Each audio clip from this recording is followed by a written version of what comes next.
I'm gonna apologize in advance if you can hear my AC. I am not turning that off. I'm hot and I'm not gonna be sweating in this video.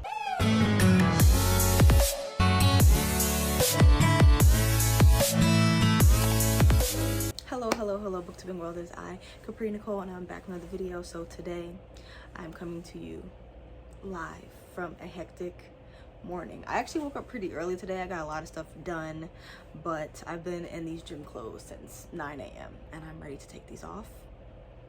It's 3 o'clock in the afternoon now. I do have a little this is not real, this is fake nose thing, because it matches, well, it matches my earrings and it matches my necklace that my boyfriend just got me. He also got me this little bear up here. She's very cute.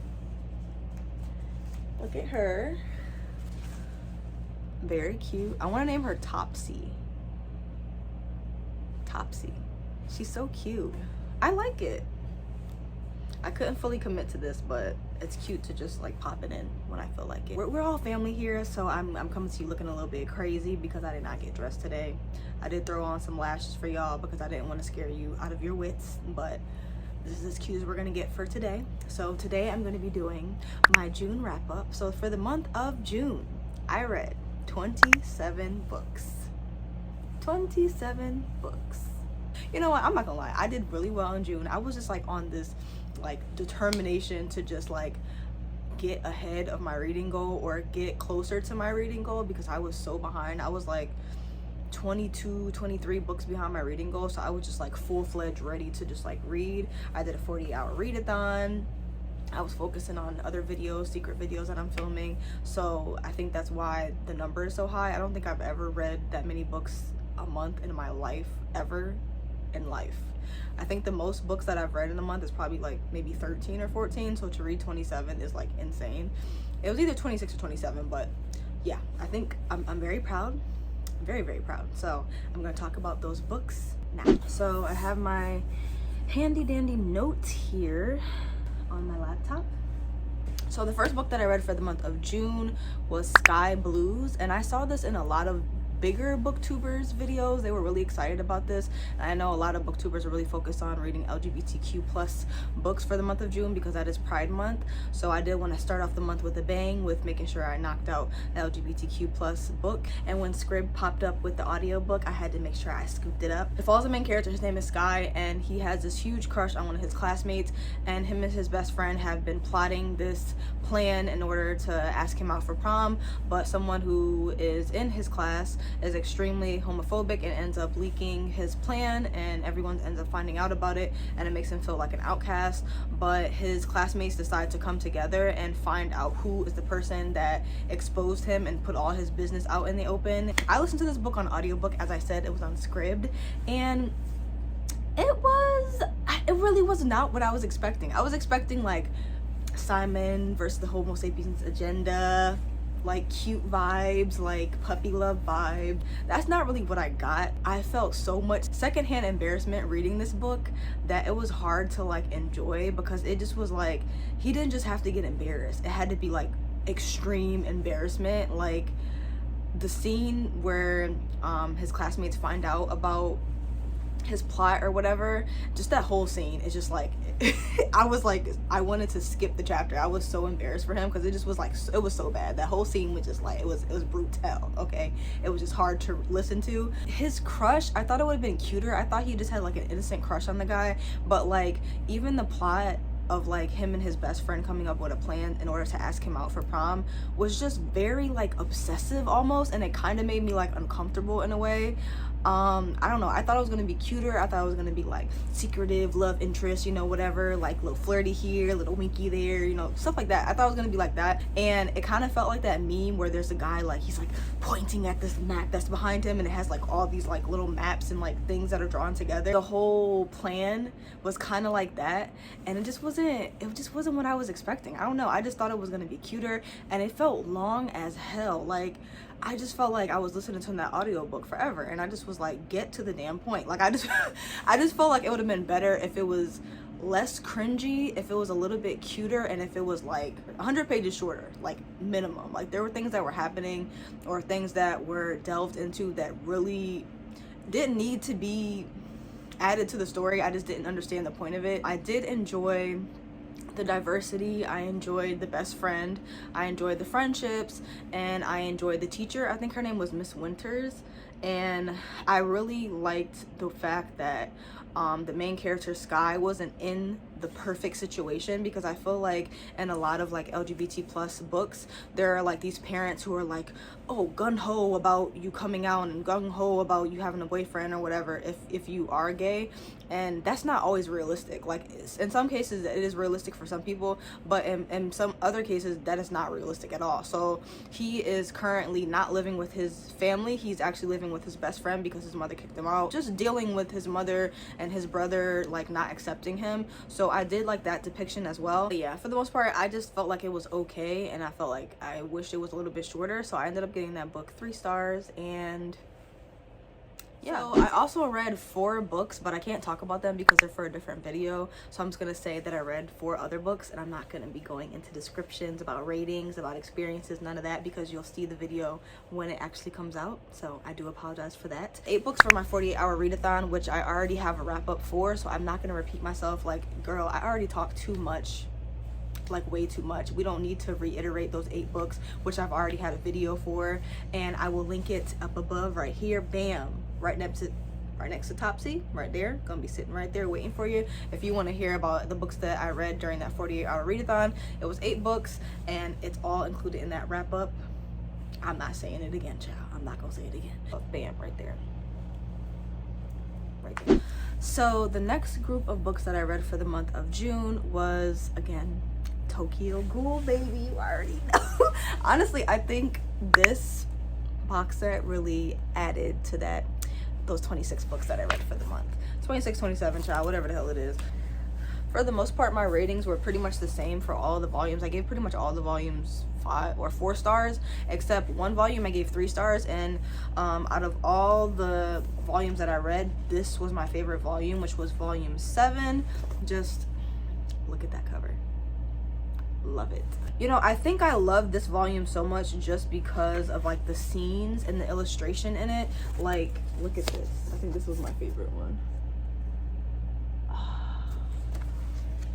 I just there's a lot of scenes in this volume that are just like so well illustrated, and I just really just loved everything about it. Like, oh my god, this looks so cool. Yeah, I think I rated this 5 stars because I really enjoyed just the fighting scenes. It was so much action. There were so many like really cool illustrations, like I've already said 3 times. All of the volumes are just so well done. The illustrations are phenomenal. The characters are so cool, and I just had a great time. So yeah, I read volume 7 through 14, and I ended up finishing the box set. So those are the next like 8 books that I read. Okay, the next book that I read for the month of June was The Chosen and the Beautiful, and I actually started listening to this on audiobook during my 48-hour readathon, but if you've already watched my wrap up, you already know I was struggling with this audiobook. I restarted it like I think like 5 times. There was like one chapter I restarted it like 6 times, and another chapter I restarted like 3 times, and I was like, all right, at this point I'm like, I'm not understanding or catching on to anything. I ended up restarting it later in the month with the like fresh palette where I could really like focus on the story. So The Chosen and the Beautiful follows the main character, who is of Asian descent, and her name is Jordan Baker. And a lot of like the descriptions that are on this book I really like. So the first one in the synopsis is an immigrant, a socialite, and a magician, and it also says full of magic, mystery, and glittering access, which I think is like a perfect description of like what the book is about. And if you've already read The Great Gatsby, you already kind of understand that this is a Great Gatsby retelling, and it focuses on our main character Jordan, who is the best friends with Daisy, experience of being like a socialite in the roaring 20s. Okay, so I ended up giving this book 3 stars. I just thought it was okay. As far as The Great Gatsby, honestly, I'm really not big on classic books, and I don't really read classics, so my opinion of The Great Gatsby isn't like as strong as a lot of other book readers. So I feel like I was like, this book was like shoved down my throat for like a majority of like middle school, high school, and even like some in college. It was just like such a staple book. And like when I read it in middle school, I just remember my teacher telling me like how it's like literature that's so magnificent and we really need to like focus on the symbolism in the book. Like her big thing was symbolism, and I just was like, girl, I do not know what the hell is going on in this damn book. I don't know why the light is green. I don't know the symbolism, any of this shit. I didn't know what the hell was going on. I'm like, listen, I'm in middle school. I do not care about any of this. And I just feel like I struggled with that book then, and I feel like I struggle with this book now in my 20s. I'm just like, child, I still didn't know what the hell was going on. I feel like I would have enjoyed it more if I read it physically, because I would have had the chance to like highlight, annotate, and really like just pick apart the book a little bit better. And there just was so many things that could have been done where I would felt like I personally would have enjoyed it better. There was a point where her background of how she became an immigrant was delved into a little bit more, but it just was kind of was like summed up in like a quick like paragraph and then just like moved on from there. Like she kind of just like moved past it, and I just was like, wait a minute, like that was huge. I would have enjoyed it better if she learned more about herself and her culture and just her magical abilities, because she had like, they had like this sprinkling of like magical realism added into the book. I couldn't tell if it was like a hallucination or a dream. It didn't feel like magical realism until I reread the synopsis and it said like magic, and then I was like, okay, this is supposed to be happening, because I didn't know if she was just like imagining these things or dreaming these things or what the hell was going on. I didn't know it was like something that was actually happening. And at one point in the book, she meets these group of people who are like radiating her culture and radiating and comfortable with who they are and where they came from, and they were basically like magicians, and they were just so cool. And I would have enjoyed it better if she was just with them, because I felt like all of her friends that were in her life were like shitty to her, and they didn't care about her well-being, because she was just doing so much stuff in her life where it's like, okay, maybe during that time that was the norm, and obviously her environment, that was the norm, but they just didn't seem to care about her. Treated her like she was some type of like exotic pet or something, like just tag along, you know what I'm saying? Like it was very odd to me, because it really was not a bad book, but I feel like it just could have been executed better. I guess that's the way The Great Gatsby is. I honestly do not remember. But the next book that I listened to was another audiobook. I was just like I was trying to find all of the short audiobooks I could, because I was just like, listen, we are gonna get this reading goal accomplished, we're gonna catch up. So this one was, I think this one was like 2.5, almost like 3 hours. So this one was called Writing into the Wound, and it is basically like a memoir, and it follows the author. Her name is Roxane Gay, and she basically is like just talking about her experience as an author after she published her first memoir, which was called Hunger, which talked about her sexual assault, and then also the way that the media portrayed her, because she is a fat woman. So just like that whole experience was really traumatizing for her, and just like the entire, just, I was getting so angry, because interviewers really do have some balls. Like they really do be trying people, especially like athletes, and I'm just like, it's so blatantly rude, and it's insane because they don't see anything wrong with it. It's like they just lack empathy. They lack like coof. It's insane. And just like her experience with that was just like really frustrating to just like read about, but it just is, it's the norm, and it's like, it's very common. And I was not surprised at all about it, because people's opinions on fat body and body shaming in general is just a constant problem, especially in the media, and people just feel like their opinion is just right, and what they need to say, they just gonna say it. They don't care how they hurt you or any of that. So it just was really well done. She also touches on like politics and her point of view of the country, being that she's a Black woman in the country, and yeah, that's a whole another thing in itself. Okay, so the next book that I read for the month of June was The Unmatchable Bachelor, which is just your girl yet again coming towards the end of her scribd month. And you know how they be doing you dirty the closer you get to the end of your your subscription. They start giving you these little floozy ass books, and this was one of them.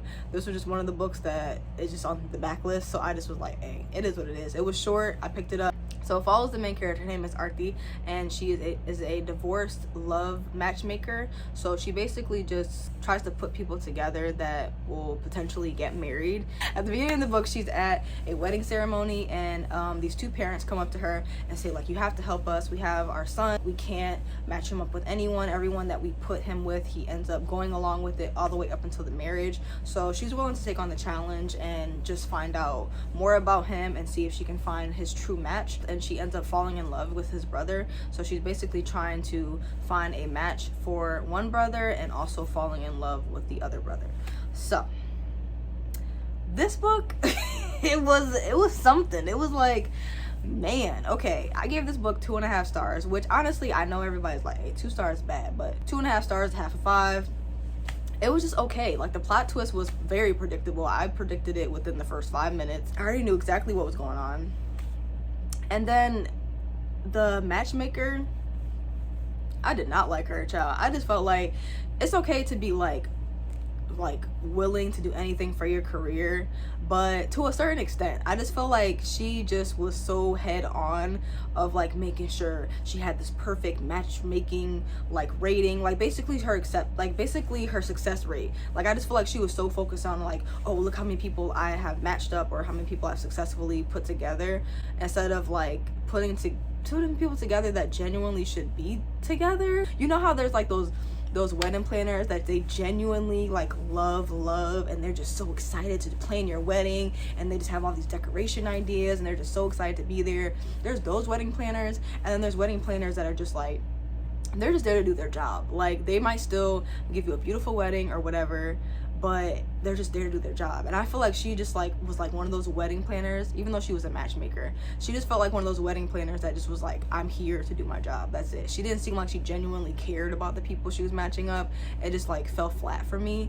And she just I did not like her character at all. I felt like her love interest was so insta-lovey, and I was just like, okay, he really didn't have that much personality. I was just like, who is this man? And then all of a sudden they in love and all this.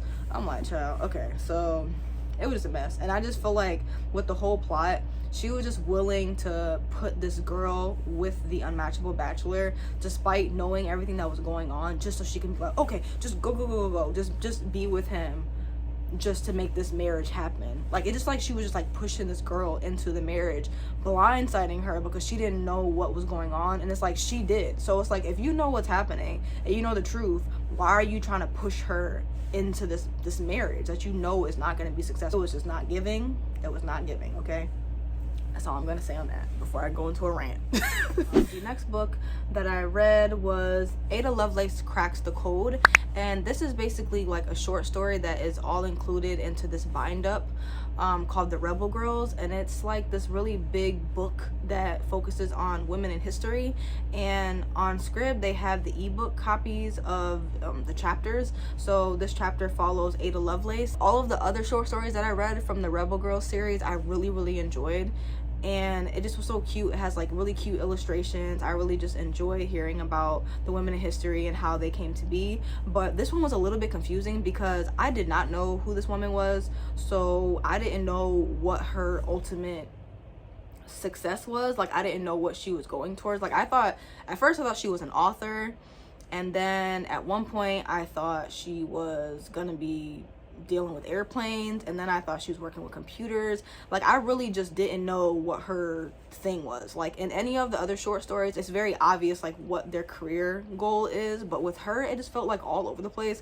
And basically she contributed to the research that made like computer systems and coding what it is today. And I have a robotics background, so I do have an interest in robotics, and I'm actually thinking about going to school for coding.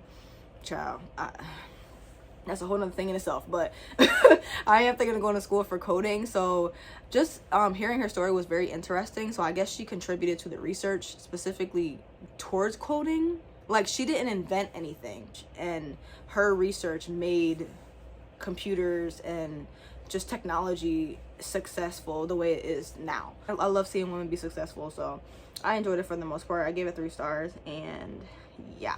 So the next book that I read for the month of June was Allegedly. Okay, so this book follows the main character. Her name is Mary, and she was allegedly involved in the death of an infant while her mother was babysitting, and the murder ended up being pinned on her as a child, and she ended up going to juvenile, and now she's in a group home, and she's basically pushed off to the world after that entire incident. But there is a blurred line with you trying to see if it was her or if it was her mother, and that basically is what this book follows. And it's written by Tiffany D. Jackson. Like, that girl, she just know how to do a book. Like, she just don't miss.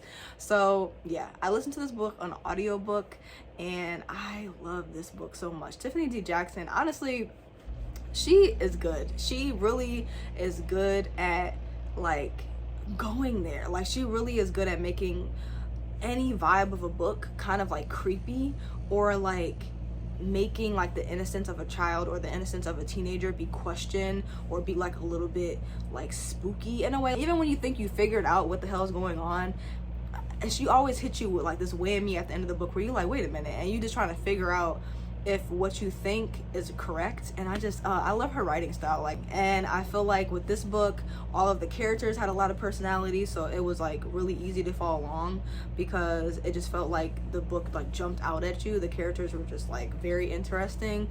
The main character, Mary, child, I was rooting for her the whole time. I wanted to yell at her ass. She just felt like a little sister. Like, she was doing so many things I just was like, girl, why are you doing this? Like, the love interest, hated him, could not stand his ass.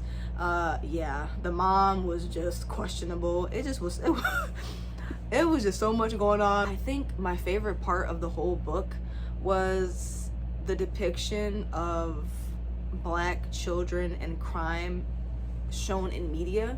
I feel like when a Black child is dealing with anything like criminally, their identity is not protected at all. They're kind of just like thrown out to the wolves. Like, with her entire situation, the media just like had her face, her name, her age, her location just like all over the news. Everyone could see her, everyone could villainize her. People were ready to people were showing up with their pitchforks and torches, like ready to just stick her to the pikes. You know what I'm saying? Like, they were just willing to just like kill a child. And it's just like, I feel like that's only done with Black children, because I've seen so many like shows and just news media outlets where it's like a white child has killed like their parents and their brother and sister or something like that, and then they're just like, oh well, what did the parents do to make this child snap, or oh, what were the living conditions? Like, they're given the benefit of the doubt is what I'm trying to say. They're kind of given the benefit of the doubt, and even when it's turned into like a TV show or a movie or something like that, it's kind of like an innocence surrounding the child. With white criminal children in media, they're given like this outlet where it's like, oh, maybe they were crazy, or maybe they just needed a therapist, or maybe they were abused or whatever. This character and this story really showed the way that her identity was not protected at all, and you had like full-grown adults still hating her like years later, still remembering her face, still remembering the case. Obviously, if something like this happened in real life, I would remember the case too, but it's just like the anger that the adults felt towards her as a child was pretty much fueled by the media, and how they also were willing to capitalize off of the entire story, even though she is struggling and she can't go to work and she can't do this and she can't do that and she can't live a normal life as a teenager, but they're willing to make like a Lifetime movie about her. It just it's like night and day. I think that was my favorite part of the story. And not gonna lie, the ending did upset me a little bit. I still don't know how I felt about that ending, but at the end of the day, I gave that book 4 stars. If you haven't read something by her, this would be good. Monday's Not Coming would also be good. I just feel like all of her books have been good. I did have an issue with the fat phobia, the blatant like fat phobia in this book, like just the way that fat characters were described, like they just were like nasty like monsters. I did not like that at all, but I do know this is one of her older books, so hopefully she's more knowledgeable on this. I'm on the final book of June. The last book that I read for the month of June was Blackout. I love this book so much. I was so excited about this book because I follow a lot of the authors on Twitter that were a part of this book, and it basically is like a bind up of all of these Black authors that came together to write Black love short stories with teenagers. Each story is written by a different author, and it kind of just like flips back and forth, but in a way they're all tied together. And I really loved it. Like they said in one of their interviews, it's really important for Black love and Black young love to just like have a better portrayal, because I just feel like every Black love story has to have some type of like traumatic experience. Somebody gotta die, somebody gotta go to jail, somebody's shot. I'm just like, okay, so we just can't have anything like simple and just like funny and calm. Like, can we just have something happen that is not traumatic? It just felt very just sweet and innocent and just adorable. And it wasn't just like, okay, here's a love story with two characters, here's a love story with two other characters. They were all in completely different situations. There was like a love story between two best friends, there was LGBTQ plus characters, there was a breakup story, there was a story with exes. Like, it really just was very different, because I feel like sometimes with short stories they're just like, okay, this is what we're writing about, and then at one point it kind of feels repetitive. But because of the plots being so different, it was just like really interesting to follow, and just like the theme of the blackout like carrying out throughout the whole book. And I just like the way that all of the characters like were connected. They either know each other through friends, or they're either each other's exes, or their family members grew up together, or like their mom and dad know each other, their grandparents know each other. Like, just they're loosely connected in a way, and just like hearing those other characters' names be mentioned and be like, oh yeah, I remember him from the other chapter. Like, I really like that. I can't remember how many short stories. I think there was like six short stories, but I think my favorite ones were Made to Fit, which was between these two girls who basically fell in love at an old people's home that they were volunteering at during the blackout.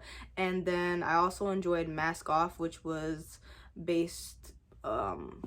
focusing on two boys that fell in love and just like their background story. And they were on a subway during the blackout. And I also liked All the Great Love Stories, which was between two best friends who were stuck in a library during the blackout, and one of the best friends was going to profess her love. It just was so perfect. I really loved it. I really enjoyed it. I give this book 5 stars, and I honestly hope they do more collab books, because they did a good job on this one. It was very cute. All in all, Blackout was really good, so if you have not picked it up, please do pick it up. It's quick, it's cute, and it's fun. So check it out if you like. So those are all the books that I read for the month of June. Yeah, hopefully this is going to be easy to edit, but those are all the books that I read for the month of June. I don't know if it was 26 or 27, but I'll figure it out once I count them when I'm editing this video.